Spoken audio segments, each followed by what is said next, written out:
Welcome, everybody, to Full Moon Paranormal's very first podcast. Today, I got a guest with me, Jocelyn Mahoney. Hello. She is going to be a new member of the team, or group, whatever you like to call it. She's going to be an investigator in training. And I would like to take this moment for two things. One is that we thought we were recording this. We went about 20 minutes, I think. And then I realized the button was flashing, the little red button was flashing, and I said, oh my God, we got to do this whole thing over. So here we are. We're going to explain everything that we just talked about, hopefully, if we can remember what we talked about. And the other thing I want to mention is that anybody that's watched the our prior YouTube shows, we had a gentleman named Tom. He was basically a best friend of mine for 20 years. Co-founded the group for me, or with me rather. Excuse me. And he decided to go his own way. He's no longer with the group. I have no explanations why, but he's no longer with me and the group. So let's get to it. If I can remember what it was that I first asked you. Do you remember it all? I mean, we went over sort of some of the paranormal stuff I've experienced. Starting True. with... That's right. Yeah, starting with at my dad's work was where I saw my first apparition, I guess, Okay. in the upstairs bathroom of a very old building that he worked at. Okay. So Jocelyn already explained this to me a little while ago, and now she's going to have to go back and try to remember everything that she told me. So explain again to the audience what this place was, where it was, and what it is now, and what you experienced. So, it was a DYS facility that my father worked at. That was in a building on the North Shore out in Middleton, Mass. is where he was located, called NFI Shelter Care at the time. That prior to becoming the DYS was sort of a building that housed sick people, where lots of people would go with terminal illness to sort of live out the rest of their days. It was an all-boys facility, so when I would go and visit, I would have to use a separate bathroom that was located on the second floor, which was basically just like an attic and storage spacing, and then there was just this random bathroom, and everything in this building too was dated. Like, this bathroom it looked like it came out of like the 50s, and I saw a woman that was in like an old time dress who followed me out of the storage room into the bathroom, and I remember being scared and calling my mom, who then came up and she was gone. And ever since that day, like, I never went up those stairs alone again. Now, this woman that you saw, though, I mean, you say she was in old-time clothes. Was this like day or night, or? It was like afternoon. Afternoon, so there was plenty of light, natural light Yes. coming in, and you still happen to see this woman. Would you say you could see from head to toe, or was it basically? I mean. Yes, I would say I could see from head to toe. And did she know she would, like, you were there? Was she doing her own thing? I mean, how much do you remember? What I can remember now, I was 6 years old, so this was 20 okay, years so ago. So I just remember her standing in the bathroom with me, staring at me. Yeah. And calling for my mom, and when my mom opened the door, it kind of went into her and she disappeared. You know, it's funny that you brought up that you were 6, because I'm not sure if I mentioned this to you or not when we were talking about this a while back, about children seeing apparitions or ghosts. It's said that the children can usually see only because, let me strike that. Children, I'm trying to think how to best explain this. Well, the innocence, right? Well, of it's the part child. of the innocence, and it's they don't know fact from fiction. Exactly. So, I mean, a lot of times you hear stories of a young toddler saying they're playing with grandpa, and then, you know, the mother of the child would be like, "Who are you talking? What are you talking about? What do you mean you're playing with grandpa? You know, grandpa's gone. You know." But apparently, the child is talking with him, playing with him, whatever. So, I've always been told that if a child is ever involved with something like that, to let it be, because I guess you could say that you don't. Again, I'm stuck for words. I'm trying to figure out the easiest way to explain it, but it's something that you just don't want them to Lose faith in? put it this way. It's I would too never. big for I them would. to grasp really the whole picture of it. Today, Yeah, I because guess. it's hard. It'd be hard to explain to a 5-year-old, 6-year-old that Grandpa's not there, and then you're going to confuse him or her more because they are seeing them. So basically, it's you wait till a bit older, and sometimes as they get older, and once they start understanding fact from fiction, just on a normal basis as they grow up, they may not see that person anymore. Yeah. So, I mean, when I was young, I never saw anything. I wasn't even into the paranormal, really.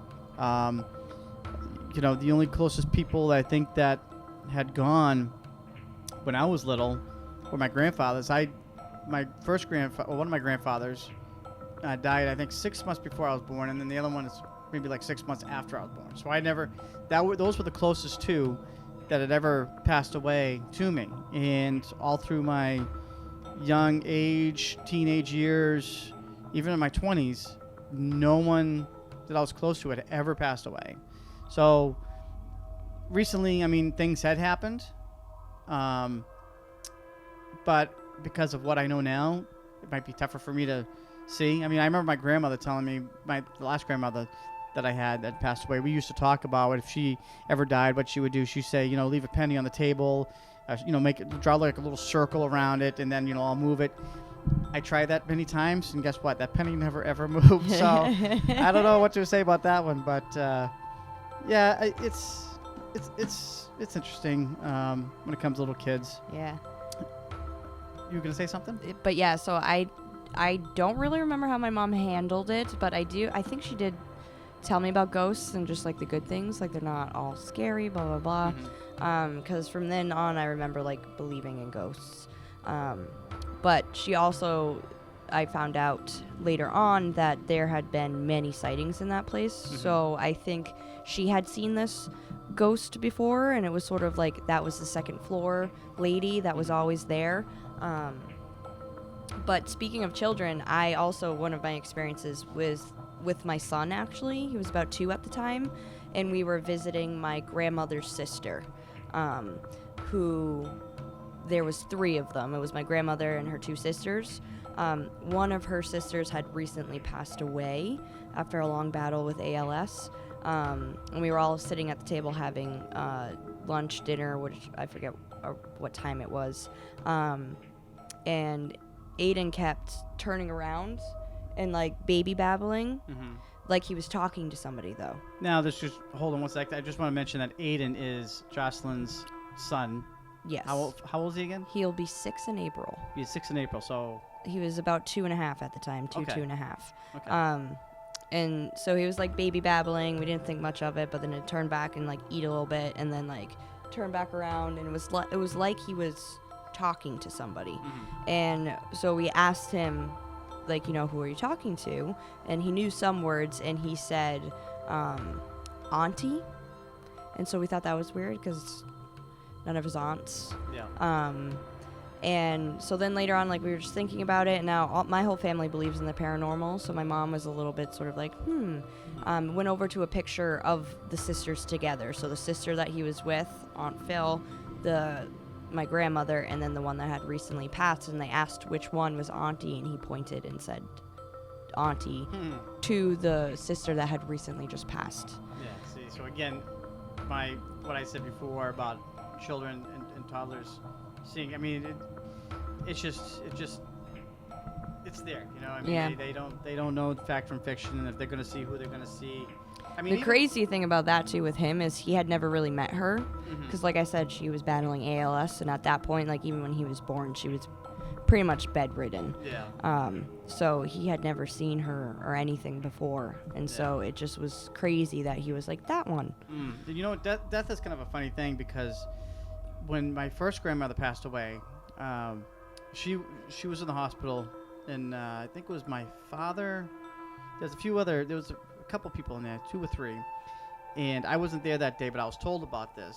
Is that I don't know if she was conscious. She was talking a little bit, I think, from what I remember, and I think it was my father or my mother was saying that she had she was talking to her parents or something, and then at one point, I think maybe that same day, she had seen my cousin's husband at the time, because he had actually passed away. I think maybe that the year before, and she said, that my cousin's husband Jimmy was there, and which is again, you know, she's on her deathbed, but she's conscious. She sees things. I mean, that's again what I'm trying to get at is even if you're, you know, on your deathbed, sometimes those family members will come see you, you know, and then of course when you get people that don't believe in this sort of thing,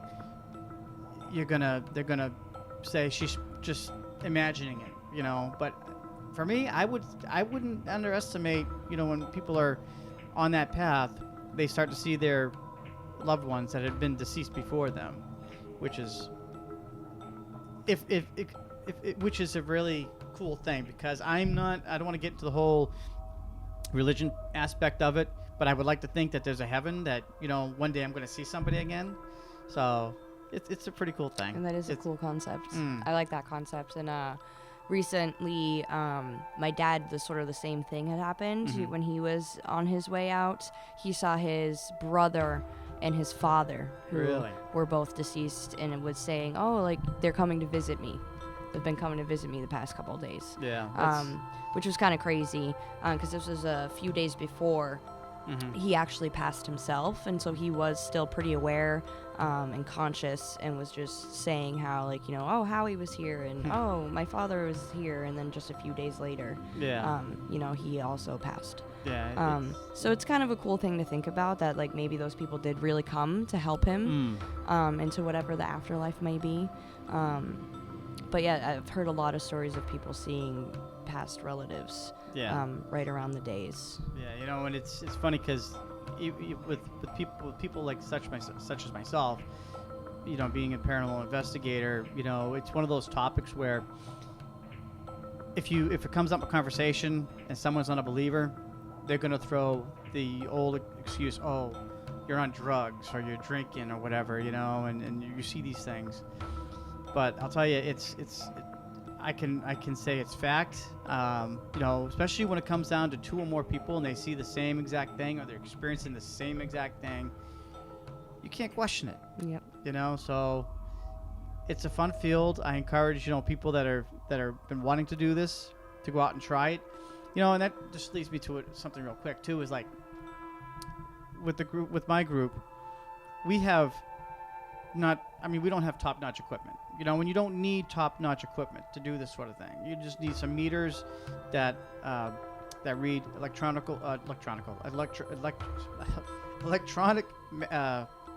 waves, I guess you could call them, or Electromagnetic fields. well, it's electromagnetic field. Yeah, but I think I was coming up with some other word in my head. Yeah, but you have gadgets all over. Like a regular electrician has meters that you can use for the same thing. You know, we had these meters. We had small cameras. That's all you really need to do this sort of thing. And, you know, I mean, you get these shows that have all this expensive equipment, you know, who knows, thousands of dollars worth of equipment, and they capture nothing. And it just, as a interesting story, if anybody's ever out there that's watched Ghost Hunters or TAPS, whatever you'd like to call them, they actually investigated a place here in Worcester, Massachusetts. For anybody who's not from this area, it's called Higgins, or Higgins Armory rather. It's not Higgins anymore, but the building is still there. And apparently, this was a museum of all like old artifacts. There was some story behind it that some of the stuff was original. So we had gone there, and we went down to this refurbishing room, and there was we had a little K2 meter. It's called a K2 meter. Again, if you want to know what that is, you can either look it up or watch our first episode that we did. We talked about some equipment that we use. But anyway, you know, we just took this. It's a $50 little gadget. We were asking questions. The things were lighting up. So, you know, you don't need much. And then when Taps went there, I think they went there like a year or two later, bringing all their thousands of dollars worth of equipment. Caught nothing compared to what we caught. We caught and debunked the screaming women. The screaming women. We were in the refurbishing room again, like I was mentioning, and we were apparently talking to John Higgins himself. That was not even on the show, on their show rather. So that just proves my point that you could have a couple $100s worth of equipment, capture a ton of stuff. You can have a professional, well, I don't want to call them professionals, but you can go in with another team, or another team can go in with tons of equipment, thousands of dollars worth of equipment, and they ain't going to catch nothing. So, yeah, wherever I was going with this, I don't remember. This is why sometimes I wish I had a third person in here to kind of like, sometimes podcasts are better when you get 3 people. Yep.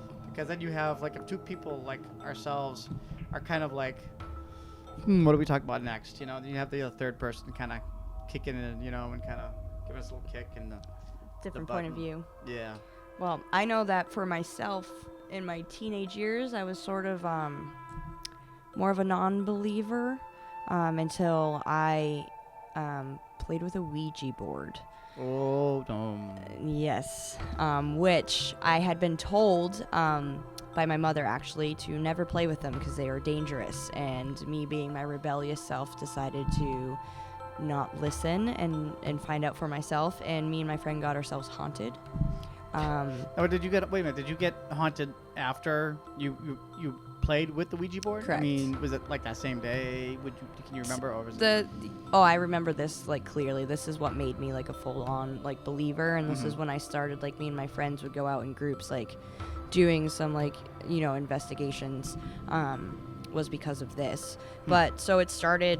We actually made the Ouija board because we looked up that you don't actually need like a real Ouija board. You can actually make them. So we made one, you know, lit a candle in the room, had the lights all low, did the whole like shabam, and ended up talking to what we thought was a little boy, which I now know a lot of times the more darker spirits will hide themselves as children because you're more likely to trust them. Yeah. And where I live, where I come from, is Natick, and it's actually a very big Indian town. We actually have like an Indian cemetery in downtown Natick, and it's all very controversial. If you look at the history of it, lots of murder of the Indians and things like that. But so it was like a little Native American boy who came through and told us like all of his stuff about how like he was sick, he was waiting for his dad, and that's why he was still here, and like all of this stuff. And then, like, you know, we did the whole goodbye thing like you're supposed to close the circle. And then we went to the bathroom to like get ready for bed basically, and my friend had like a weird sensation on her back and like asked me to look at it, and I looked at it and she had 3 red marks going down her back, which it looked pretty claw-like, but we didn't think much of it. We figured, you know, she must have bumped something or ran into something, sort of just ignored it, went to bed.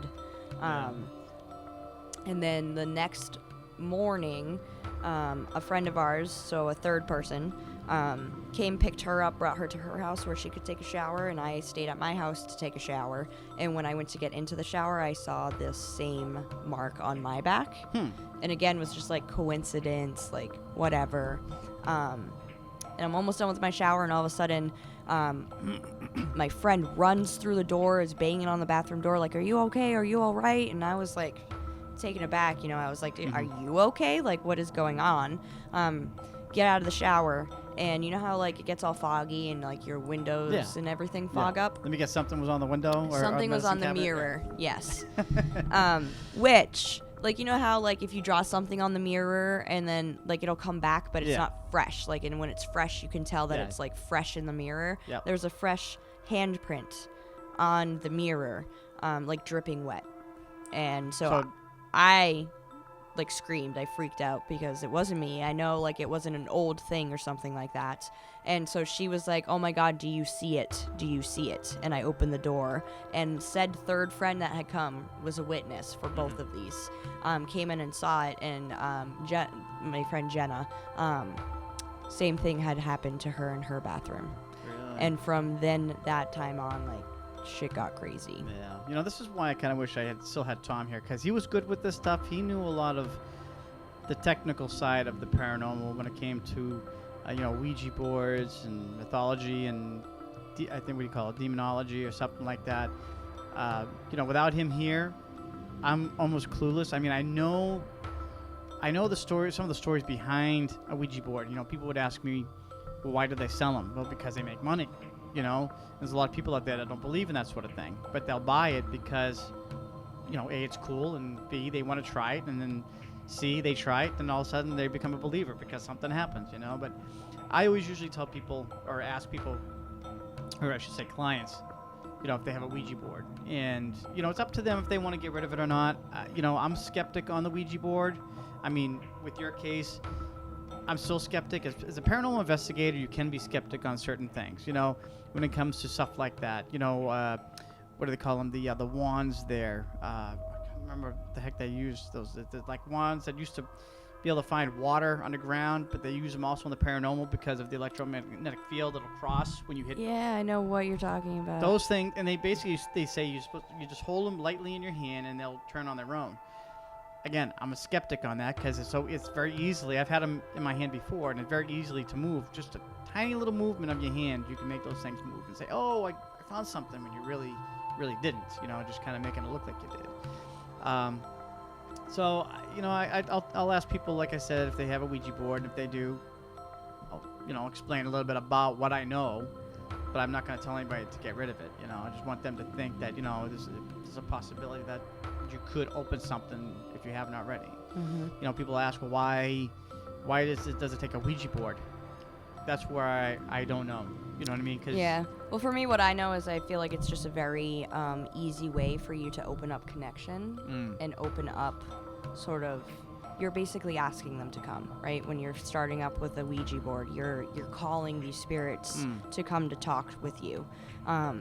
So I think it's just very easy for people who don't really know or understand what they're, getting into to invite something that they may not want there, which I think was our case. We just didn't know what we were doing.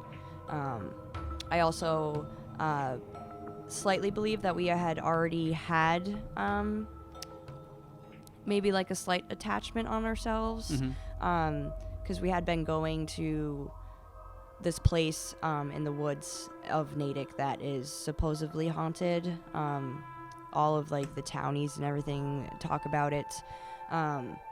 And so I'm wondering if we had just opened up that communication to like really let it attach to us, and maybe that's what it was, and not necessarily the Ouija board. But all I know is we ultimately decided to get rid of the Ouija board and we burned it. So yeah, but my mother bought one years ago. I think this is when I was a teenager, and I think it was a gift for me. I'm not sure, because I have a brother that's 8 years younger, and I don't think she would have bought it for a 7-year-old. But I mean, I could be wrong. So I remember we tried it one night.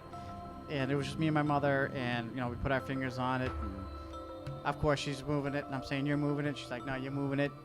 But I don't recall really ever, what kind of questions we asked, if any. And that was like the first and last time we ever used it. But nothing happened. Nothing came in. Again, this is when I was a teenager, and I really didn't start believing in the paranormal or really getting into the paranormal until my later years. Probably like in my 20s.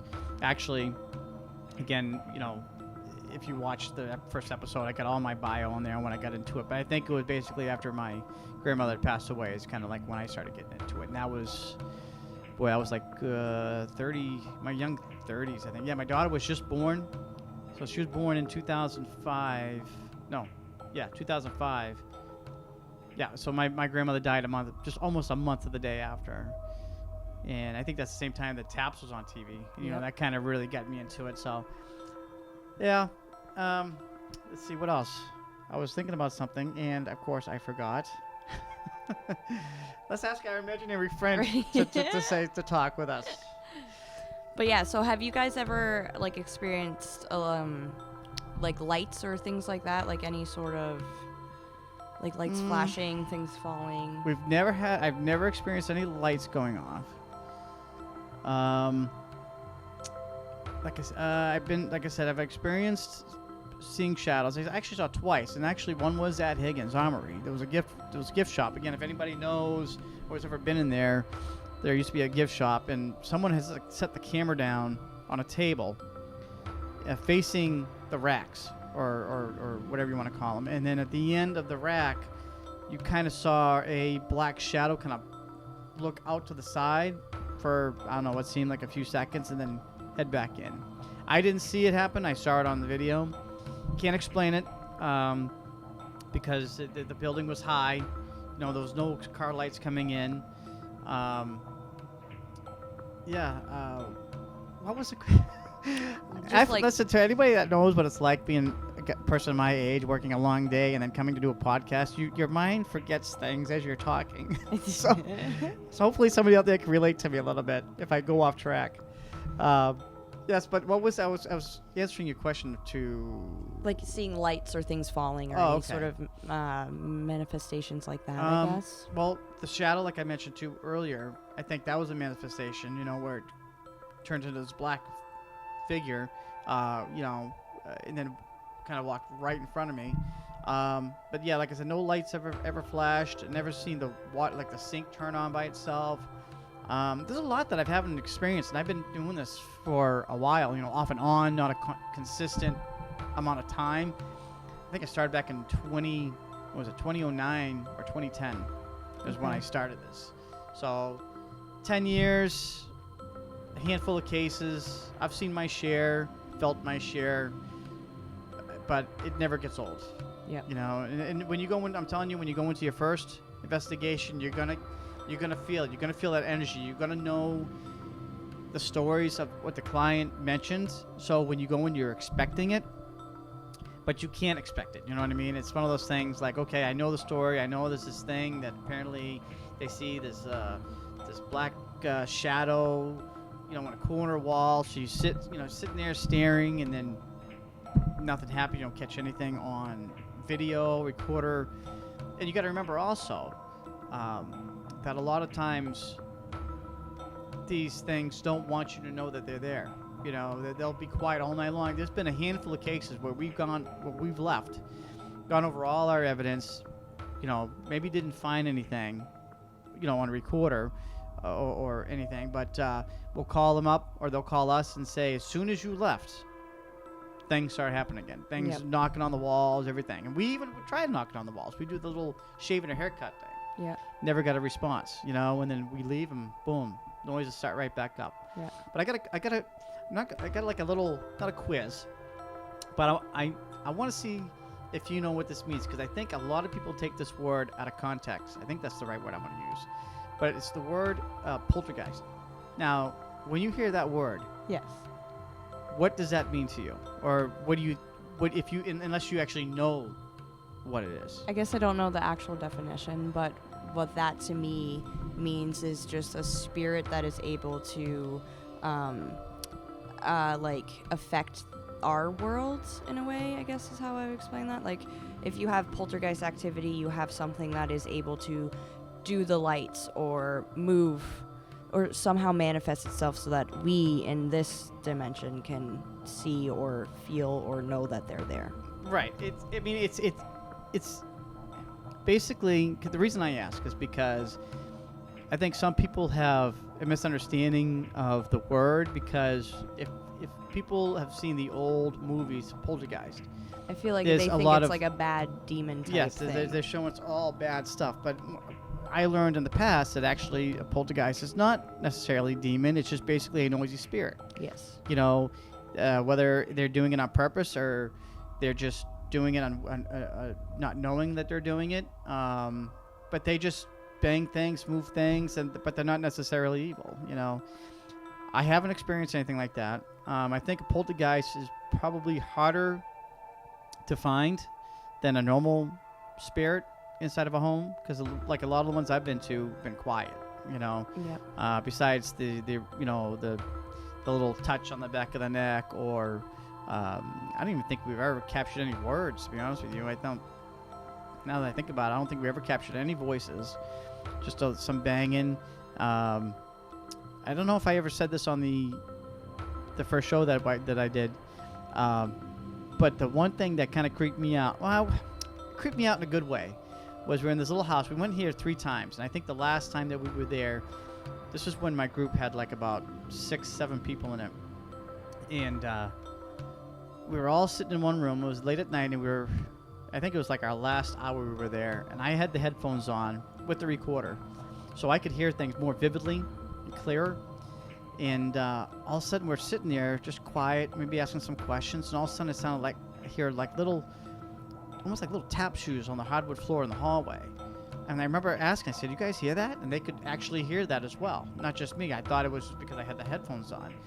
So, and it sounded like a little child running up and down the hallway with these little tap shoes on there. And it was like creepy, but it was awesomely insane, if that's even the right word to use. You know, it was so cool. So, and the funny thing is that there was never any mention about a child in that house. I can't remember what it was, but there was never any mention. At least the first two times that we were there was never any mention about a young girl or a young boy in the house. So I mean, it could. Sometimes things new pop up for whatever reason. You know, it's hard to say. No one still has any answers of how this stuff exists and where it comes from. You know, it's just one of those things that's going to take a long time to figure out. I mean, even with all the equipment that you have, it still doesn't answer certain questions. Yeah. You know, so. Well, let's see. What do we got for time here? Let's see, we're looking at 31 minutes. Wow. This time we are recording, people. I really hope so. I just hope something doesn't happen to this now by the time I get to edit it tomorrow. Oh, man. But, so Jocelyn is going to be, I guess, like I said, she's going to be the new investigator in training. We're hoping to kind of kick things off, hopefully by spring. Again, the link to the YouTube page will be, at the end of the credits, and the email address. I know I mentioned this earlier. I just wasn't sure if it was in the pre-recording that I wasn't recording in, or if I recorded it now. But I'm not putting my phone number on, so if you're interested in having us come down in the near future, email us. And that's it. We hope to see you. If anybody's interested in ever doing a podcast with me and Full Moon Paranormal, again, we'd love to have you on. We'll have Jocelyn here to be my third wheel this time, and we'll go from there. So appreciate everybody listening, and we'll take care. And there was one thing I want to say, and I'm not sure if I'm going to stick with it. Tom came up with this little quote. It was "Stay scared," and I didn't really like it at first, but it was one of those things where it was like a no pun intended. It was just like a crazy, cool little thing to say at the end of the show, and we would say, "Remember, stay scared." So it's not meaning to actually stay scared. It's just a fun little, whatever you want to call it, little quote that means absolutely nothing. Just so don't be scared. Stay curious. Stay curious. I think that was actually one of them, but didn't really ring. Tom didn't like it. I had to give Tom some sort of credit in this because he was like a co-founder of this. So, but again, like I said, he's not here no more. So maybe we'll just change that. Not even say stay scared anymore. Who knows? Maybe Jocelyn will come up with a new little quote. We'll see. But until then, we'll see you next time. Thanks for joining. This is Brett with Full Moon Paranormal and Jocelyn Mahoney. I think I said it right again. You sure did. Signing off. See you next time.